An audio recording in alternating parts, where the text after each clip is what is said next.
கவனத்துடன் விளையாடினால்தான் விபத்து வராது என்பதை அவர்கள் அறிந்திருந்தார்கள். சிறிது நேரம் கழித்து அவர்கள் ஓய்வெடுக்க தொடங்கினார்கள். தண்ணீர் குடித்தார்கள், ஸ்நாக்ஸ் சாப்பிட்டார்கள், சன்ஸ்கிரீனையும் போட்டுக்கொண்டார்கள்.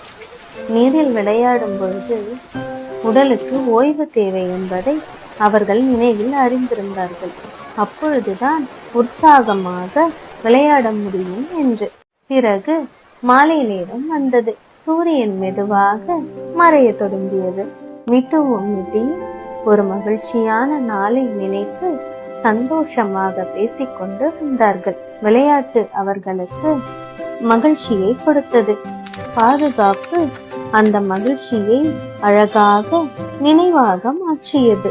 விளையாடுவது என்பதே மகிழ்ச்சி, ஆனால் பாதுகாப்புடன் விளையாடுவதுதான் உண்மையான மகிழ்ச்சி. மிட்டுவும் மிட்டியையும் போல நாமும் எப்பொழுதும் விதிகளை பின்பற்றி கவனத்துடன் சந்தோஷமாக விளையாடுவோம்.